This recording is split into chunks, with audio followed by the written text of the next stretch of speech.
তোমাকে যদি এখন কেউ হিরো আলমের সাথে অভিনয় করার প্রস্তাব দেয় তাহলে তুমি কি করবে? তুমি আজকে জুতা পরছো, একটা কাজ করো, তোমার জুতাটা খুললে আমার দুই গালে দুইটা পারলে বাড়ি মারো, অনুষ্ঠানটা বন্ধ কইরা। তারপর আমার হিরো আলমের লোকে সিনেমা করার কথা বলো না, একদম বাজে, ছি। তোমাকে জুতা খুলে কেন মারতে যাবো আমি? ওটা থেকে এটা ভালো, ওটা আমার ক্যারিয়ার নষ্ট হবে, আমার সবকিছু নষ্ট হবে। হিরো আলমের সাথে কাজ করার চেয়ে তুমি জুতার বাড়ি খাওয়া ভালো, মানুষের কাছ থেকে কেন খাবো? তুমি কোশ্চেন মানে করেছো, তুমি দিবা, এটা ভালো। হিরো আলম এত খারাপ?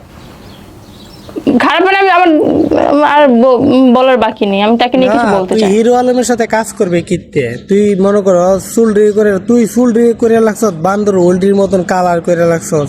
বান্দরের যেরকম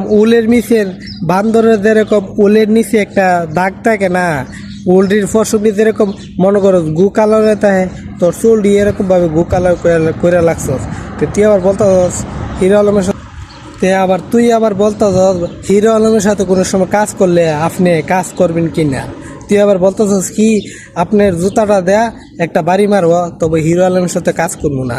হিরো আলমের চেহারাটা কালো হইতে পারে, হিরো আলম কথা বললে মুহে কথা বাইর যাইতে পারে, তাই বলে হিরো আলম রে মানুষ ঘৃণা করে না। হইতেছ হিরো আলমের ঘৃণা করে কোন কারণে? হিরো আলমের ফাগলান্তির কারণে। হিরো আলম যে কোনো কাজ করে দেখাইছে, হিরো আলম যে কাজ করে দেখাইছে, তুই পারলে তোর জামাইরে বলে এই কাজটি করে দেখাইতে।